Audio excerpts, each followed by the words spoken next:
De los comúnmente llamados Evangelios en Besorá, las cartas de Ignacio de Antioquía ofrecen además valiosos indicios sobre la situación de las comunidades a finales del siglo I y comienzos del siglo II.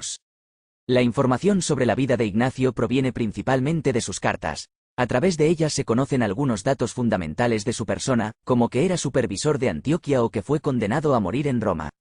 La historia nos dice que Ignacio de Antioquía fue quien se rebeló contra el concilio de Jerusalén, usurpó su autoridad, y se separó de los judíos, declarando que la Torá había sido abolida.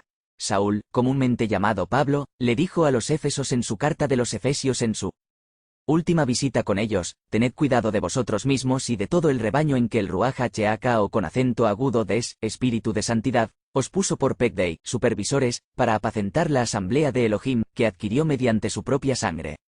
Yo sé que después de mi partida, entrarán entre vosotros lobos feroces que no perdonan al rebaño, y de entre vosotros mismos se levantarán hombres que hablan perversidades, para arrastrar a los discípulos tras sí. Hechos de los Emisarios 20, 28 y 30. Aparentemente Saúl sabía que después de su muerte se levantarían líderes de entre los supervisores en su lugar, que guiarían al pueblo para seguirlos a ellos y sacarlos de la observancia de la Torá. Obediencia a los estatutos del Elohim de Abraham, y la fe de los profetas. Saúl murió en el año 66 de la era común, y el primer supervisor de Antioquía que tomó este oficio después de su muerte fue Ignacio de Antioquía en el año 98 de la era común. Este fue un padre apologista de la Iglesia romana.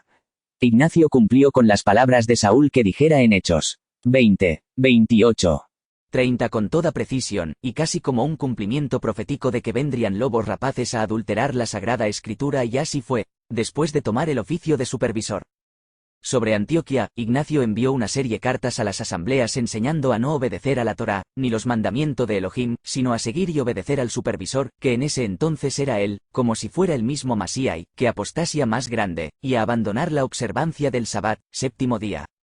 Gishfa, Hegesipo, de Jerusalén, considerado el primer historiador judío nacharita, relata la historia de la apostasía. Este historiador y comentarista judío, nacharita, c. 180 de la era común, escribe del tiempo inmediatamente después de la muerte de Shimón, quien sucedió a Yaakov Hatzadik, helenizado Santiago el Justo, como el Nasi, presidente, del Sanedrín, nacharita, y quien murió en el año 98 de la era común. Gishfa, Hegesipo, dijo lo siguiente, exponiendo lo sucedido en los tiempos mencionados, 98 de la era común, que tras estos acontecimientos la asamblea mesiánica se conservaba, hasta entonces, virgen, pura y sin corrupción, como si hasta entonces los que pretendían corromper las buenas leyes de la predicación del Salvador, si es que existían, se hallaran escondidos en inciertas tinieblas. Pero cuando el sagrado grupo de los emisarios o discípulos del Masías Yeshua fue llegando de diversos modos al final de su vida y se extinguió aquella generación de los que fueron tenidos por dignos de escuchar con sus propios oídos la sabiduría divina.